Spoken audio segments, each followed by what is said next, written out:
সবথেকে সহজভাবে সেরা স্বাদের নরম তুলতুলে কেক তৈরি করার জন্য প্রেসার কুকারে এইভাবে তৈরি করে নিন আর বাড়ির সবাইকে খাওয়ান, সবাই খুব খুশি হয়ে যাবে। যা খুব সহজভাবে তৈরি করা যায়। এর জন্য একটা স্টিলের পাত্র নিয়েছি, পাত্রের মধ্যে আমি 2টো ডিমকে ভেঙে নিয়ে নিচ্ছি। আমি এখানে 2টো ডিম নিয়েছি, আমি সব কিছু পরিমাণটা এখানে দেখিয়ে দেব। আপনারা যেরকম পরিমাণ নেবেন সেই রকম ডিম নিতে হবে। আমি কেক তৈরি করার সময় এই ভিডিওতেই সব কিছু বলে দেব।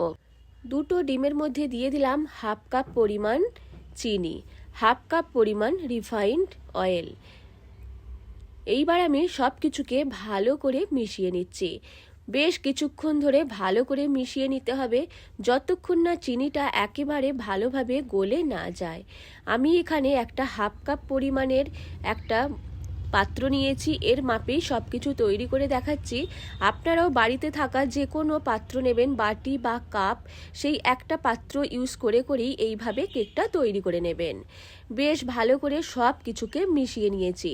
চিনি একেবারে ভালোভাবে গলে গেলে এর মধ্যে দিয়ে দিলাম 1/2 কাপ পরিমাণ ময়দা। আবার সেই পাত্র মেপেই আমি 1/2 কাপ পরিমাণ ময়দা দিয়ে ময়দাকেও ব্যাটারের সাথে ভালো করে মিশিয়ে নিলাম। ভালো করে মিশিয়ে নেওয়ার পর এর মধ্যে আমি দিয়ে দেব ভ্যানিলা এসেন্স। এখানে আমি ছোট চামচের 1 চামচ মতো ভ্যানিলা এসেন্স দিয়ে দিলাম। তারপর এখানে টুকরো করা কাজু নিয়েছি, কিছুটা কাজু দিয়ে দিলাম। আর দিয়ে দেব টুটি ফুটি, প্রায় 2 চামচ করে এগুলো দিয়ে দিলাম। সব কিছু দেওয়া হয়ে গেলে ব্যাটারের সাথে আরও একবার ভালো করে মিশিয়ে নেব। তার আগে দিয়ে দিলাম 1 চামচ বেকিং পাউডার। আরও একবার ভালো করে মিশিয়ে নিতে হবে। আপনারা সবথেকে সেরা স্বাদের খুব সহজভাবে কেক তৈরি করতে চাইলে এইভাবে তৈরি করে দেখতে পারেন। ভালো করে মিশিয়ে নেওয়ার পর একটা কুকার নিয়েছি, কুকারের মধ্যে 1 চামচ মতো সাদা তেল দিয়ে দিলাম। তেলটাকে কুকারের ভেতর ভালো করে লাগিয়ে নিচ্ছি, যাতে কেকটা খুব সহজেই উঠে আসে। এখানে আমি কোনো রকম পেপার ইউজ করব না, ডাইরেক্ট কুকারের মধ্যেই কেকটা তৈরি করে দেখাচ্ছি। ব্যাটারটা একদিকে রেডি করে রেখেছিলাম, কুকারে দেওয়ার আগে আরও একবার ভালো করে মিশিয়ে নিয়ে কুকারের মধ্যে দিয়ে দেব। আপনারা যারা কোনোদিন কেক তৈরি করেননি তারাও এইভাবে অবশ্যই কেক তৈরি করে দেখবেন। আশা করি আপনাদেরও কেক খুব ভালোই তৈরি হবে।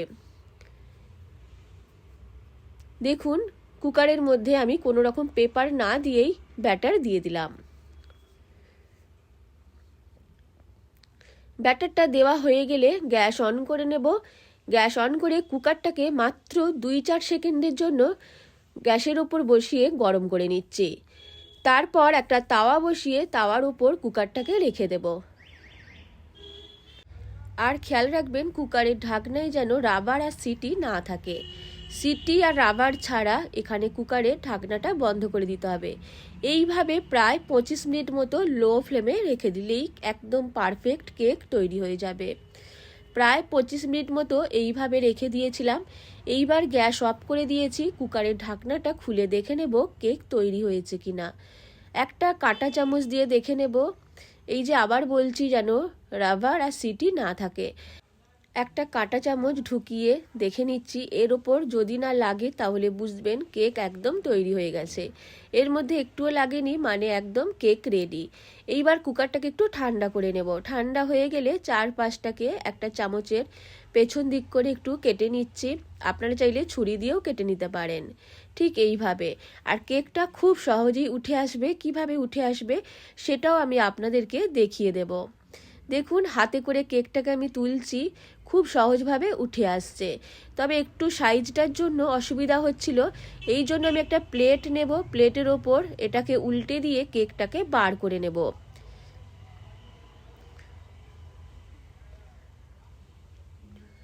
খুব সুন্দর একটা কেক তৈরি হয়ে গেছে, যা স্বাদেও খুব সুন্দর হয়েছে।